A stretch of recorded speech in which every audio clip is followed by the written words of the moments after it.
قرآن اور حدیث کے اندر اللہ تعالیٰ نے اور اللہ کے رسول صلی اللہ علیہ وسلم نے بہت ساری حقوق کا ذکر فرمایا ہے۔ کچھ حقوق ایسے ہیں جو اللہ تعالیٰ سے متعلق ہے، جن کو حقوق اللہ کہا جاتا ہے۔ کچھ حقوق ایسے ہیں جن کا تعلق اللہ کے رسول صلی اللہ علیہ وسلم سے متعلق ہیں، آپ صلی اللہ علیہ وسلم کے حقوق ہیں۔ اور کچھ حقوق ایسے ہیں جو لوگوں کے ایک دوسرے کے تئیں ہیں۔ کچھ حقوق العباد ہوتے ہیں، لوگوں کے حقوق ہوتے ہیں۔ اللہ کے فضل و کرم سے ہم لوگوں نے کچھ دروس میں جو اللہ تعالیٰ کے حقوق ہیں ان سے متعلق باتیں کہیں اور سنی ہیں۔ اسی طرح سے فجر کے جو دروس ہیں اس میں اللہ کے رسول صلی اللہ علیہ وسلم کے جو حقوق ہیں ان کا تذکرہ کیا گیا ہے، اور ابھی کچھ حقوق اور باقی ہیں جن کا ذکر انشاءاللہ آئے گا۔ آج کے درس میں جو موضوع ہے وہ حقوق العباد کا ہے، لوگوں کے حقوق سے متعلق قرآن اور حدیث کی کیا تعلیمات ہیں، اس سلسلے میں چند باتیں انشاءاللہ پیش کرنے کی کوشش کی جائے گی۔ حقوق العباد اللہ تعالیٰ کے نزدیک اور اللہ کے رسول صلی اللہ علیہ وسلم کے نزدیک بہت ہی اہم ہے۔ اگر کوئی انسان اللہ تعالیٰ کے حقوق کی ادائیگی کر رہا ہے، رسول اللہ صلی اللہ علیہ وسلم کے حقوق کی ادائیگی کر رہا ہے، لیکن حقوق الناس میں اس کے یہاں کمی پائی جاتی ہے، لوگوں کے جو حقوق ان کے پاس ہے اس کا لحاظ نہیں رکھتا ہے، اس کو ادا نہیں کرتا، تو ایسی صورت میں وہ انسان کامیاب نہیں ہو سکتا ہے۔ حقوق العباد کتنا اہم ہے، اس کی کیا اہمیت ہے، اللہ کے رسول صلی اللہ علیہ وسلم کی کئی حدیث انشاءاللہ آپ کے سامنے پیش کرنے کی کوشش کی جائے گی۔ سب سے پہلی حدیث جو صحیح بخاری کی ہے، حضرت ابو ہریرہ رضی اللہ تعالی عنہ اس حدیث کے راوی ہیں۔ وہ فرماتے ہیں کہ اللہ کے رسول صلی اللہ علیہ وسلم نے فرمایا، من كانت له مظلمة لأخيه من عرضه أو بشيء فليتحلله منه اليوم۔ آپ صلی اللہ علیہ وسلم فرماتے ہیں کہ اگر کسی انسان کا حق کسی دوسرے انسان کے اوپر ہے تو جس آدمی کے اوپر کوئی حق ہے اس کو چاہیے کہ اس کا حق جتنا جلدی ہو سکے وہ ادا کر لے، قبل ان لا يكون دینار ولا درہم، قبل اس کے کہ ایسا دن آ پڑے، ایسا دن آ جائے جس دن انسان کو نہ تو کوئی دینار فائدہ پہنچائے اور نہ ہی کوئی درہم فائدہ پہنچائے۔ ان کان له عمل صالح اخذ منه بقدر مظلمته وان لم تكن له حسنات اخذ من سیئات صاحبه فحمل علیہ۔ اس دن جس دن ایک انسان دوسرے انسان کے اوپر ظلم کر کے آئے گا اور اس ظلم کا تدارک نہ کیا ہوگا، اپنے بھائی سے اس کی معافی اور تلافی نہیں کیا ہوگا، تو ایسی صورت میں اس انسان کے جو حسنات ہے، ظلم کرنے والے کا جو حسنات ہے، جو اس کی نیکیاں ہوں گی، اس کو مظلوم کو دے دیا جائے گا، اور جو مظلوم کے گناہ ہیں، ان کی جو برائیاں ہیں، ان ساری برائیوں کو لے کر ظالم کو دے دیا جائے گا۔ اور اللہ کے رسول صلی اللہ علیہ وسلم کی اس حدیث کے مطابق اس انسان کو جو ایک طرح سے کبھی نیک بھی ہو سکتا ہے، بہت ساری نیکیاں اس کے پاس ہو سکتی ہیں، بہت ساری نمازیں اس کے پاس ہو سکتی ہے، لیکن کسی بھائی پر ظلم کرنے کی وجہ سے اللہ تعالیٰ اس کی تمام نیکیوں کو لے کر مظلوم کو دے دے گا اور اس شخص کو جہنم کے اندر ڈال دیا جائے گا۔ یہ صحیح بخاری کی روایت ہے۔ ایک اور اہم روایت جس سے حقوق العباد کی اہمیت کا اندازہ کیا جا سکتا ہے، اس حدیث کے راوی بھی حضرت ابو ہریرہ رضی اللہ تعالی عنہ ہیں۔ وہ فرماتے ہیں کہ ایک مرتبہ اللہ کے رسول صلی اللہ علیہ وسلم نے ہم سب سے، صحابہ کرام سے سوال کیا، اتدرون مل مفلس، کہ مفلس کون ہے تم لوگ جانتے ہو؟ فقیر، غریب، مسکین کون ہے معاشرے میں تم لوگ جانتے ہو؟ صحابہ کرام نے فرمایا کہ ہمارے درمیان فقیر، مسکین یا مفلس تو وہ شخص ہے، اس شخص کو ہم لوگ مفلس کہتے ہیں جس کے پاس نہ تو درہم ہے اور نہ ہی دینار ہوتا ہے۔ آپ صلی اللہ علیہ وسلم نے فرمایا کہ مفلس وہ شخص ہے میری امت میں سے جو قیامت کے دن بہت ساری نماز پڑھ کر آئے گا، بہت ساری نماز کے ساتھ آئے گا، بہت سارے روزے رکھا ہوگا، بہت ساری زکوٰۃ کو ادا کیا ہوگا،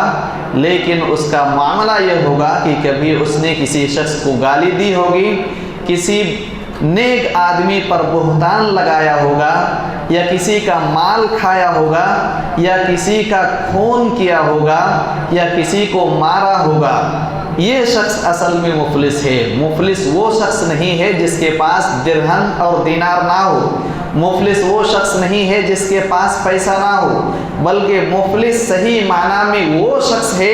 جو دنیا میں بہت ساری عبادتیں کرے گا،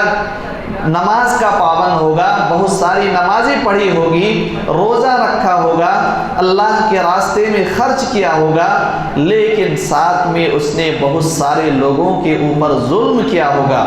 کسی کا مال کھایا ہوگا، کسی کو ستایا ہوگا، کسی کو تنگ کیا ہوگا، کسی کو مارا ہوگا، کسی کو اوپر ظلم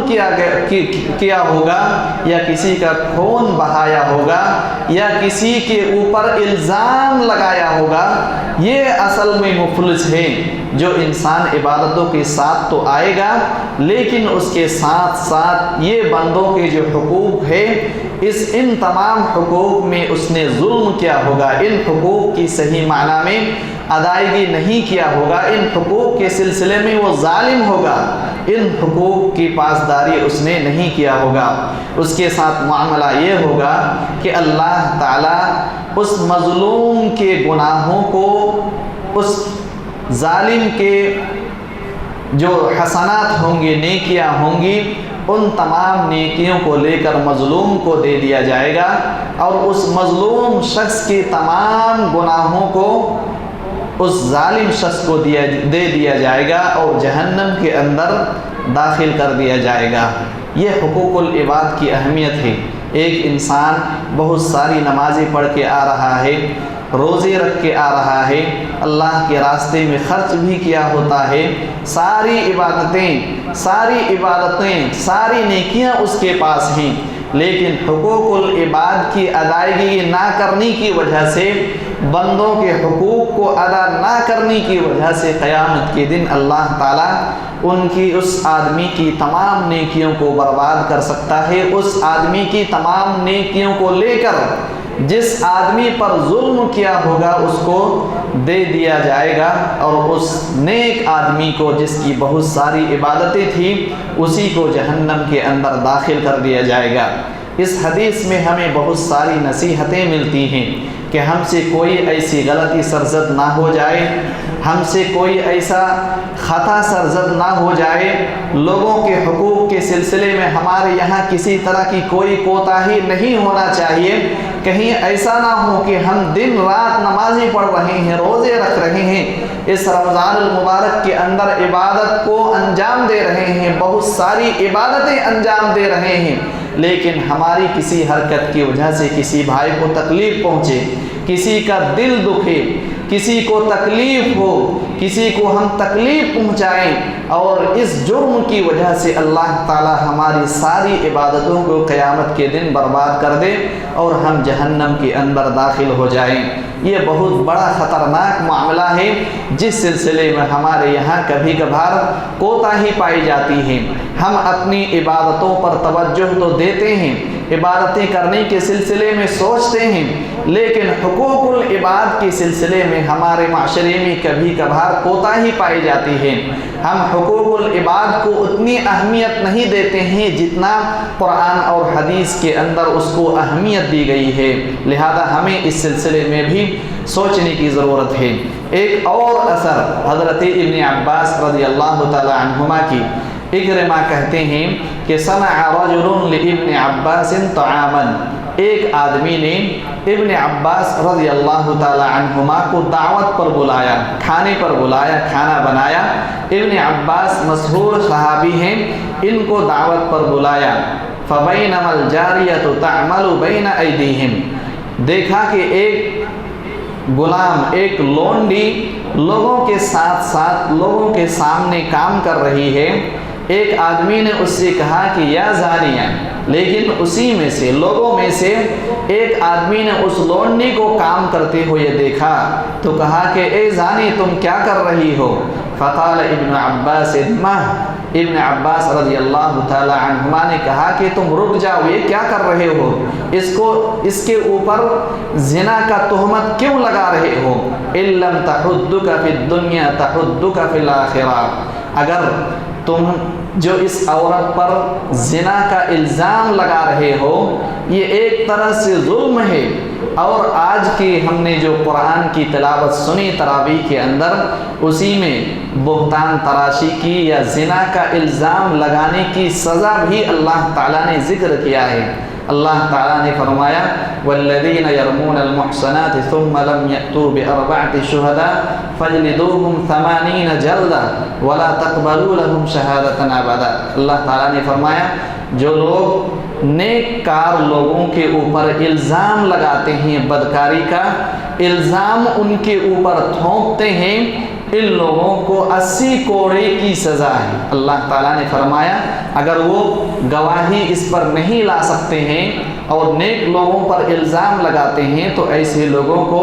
80 کوڑے لگائے جائیں گے۔ اللہ تعالیٰ نے 80 کوڑے کی سزا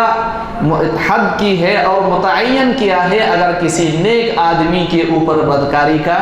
الزام لگایا جاتا ہے۔ ابن عباس رضی اللہ تعالی عنہما نے بھی یہی کہا کہ اگر دنیا کے اندر تمہیں یہ سزا نہیں مل رہی ہے جو تم الزام لگائے ہو اس عورت پر، یہ سزا اگر تمہیں نہیں دی جاتی ہے تو قیامت کے دن اللہ تعالیٰ تمہیں یہ سزا دے گا اور تمہیں 80 کوڑے اللہ تعالیٰ مارے گا، فرشتوں کے ذریعے سے 80 کوڑے آپ کو لگائے جائیں گے۔ تو یہ اللہ تعالیٰ کے نزدیک حقوق العباد کی اہمیت ہے۔ اللہ کے رسول صلی اللہ علیہ وسلم کے یہاں حقوق العباد کی اہمیت ہے۔ اللہ کے رسول صلی اللہ علیہ وسلم کی ایک اور حدیث جس سے ہمیں حقوق العباد کی اہمیت کا پتہ چلتا ہے، آپ صلی اللہ علیہ وسلم نے فرمایا کل المسلم علی المسلم حرام دمہ ومالہ وعرضہ، ہر مسلمان کے اوپر دوسرے مسلمان کا خون، اس کا مال اور اس کی عزت و آبرو حرام ہے۔ کسی بھی مسلمان کے لیے جائز نہیں ہے کہ وہ دوسرے مسلمان کا خون بہائے یا اس کے مال پہ اس کے مال کے سلسلے میں اپنے بھائی پر ظلم کرے یا اس کا مال ہڑپ لے یا اس کی عزت و آبرو کو تار تار کرے، اس کی عزت و آبرو کو لوگوں کے سامنے تار تار کرے۔ یہ اللہ کے رسول صلی اللہ علیہ وسلم نے ہمیں حقوق العباد کی اہمیت کے سلسلے میں آگاہ کیا ہے۔ حقوق العباد کے سلسلے میں 3 بنیاد ہمیں یاد رکھنے کی ضرورت ہے۔ حقوق العباد جب ہم لوگوں کے سامنے بیان کریں یا ان کو سمجھائیں تو ایسی صورت میں 3 چیزیں یا حقوق العباد کی بنیاد 3 چیزوں پر ہے۔ ایک تو نفس، یعنی کوئی نفس کے اوپر ظلم کرے۔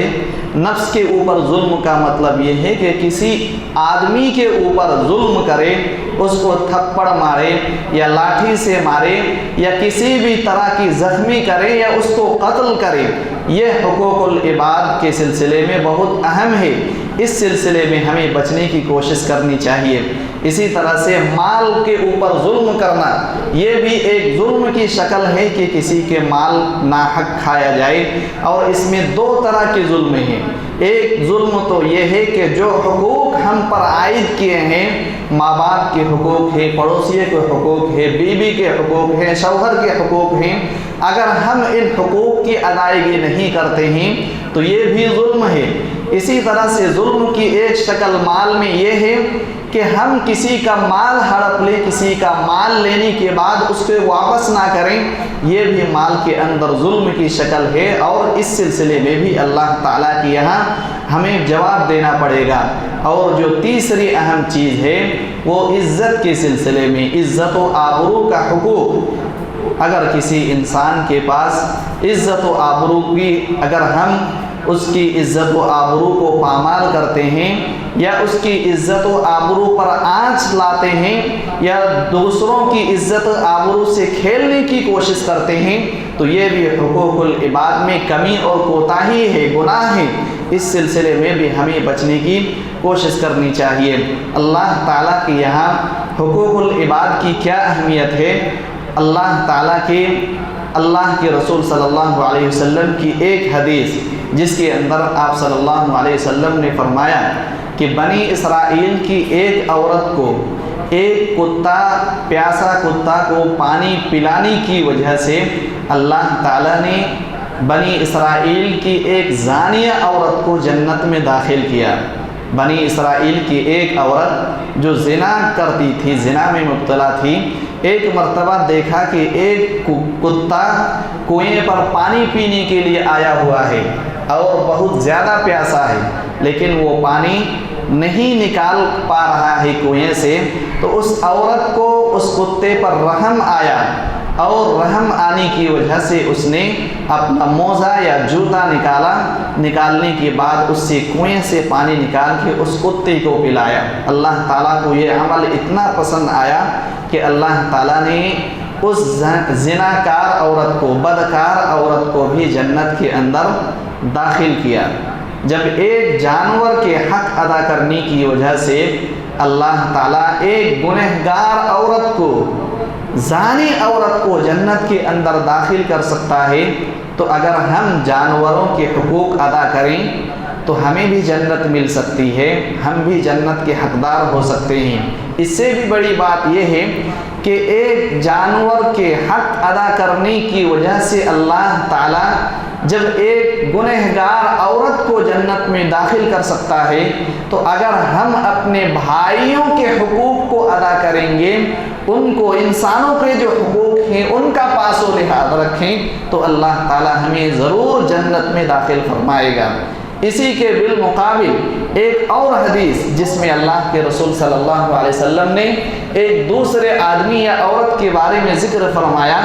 کہ ایک بلی کو اس نے اپنے گھر پہ باندھ رکھا تھا،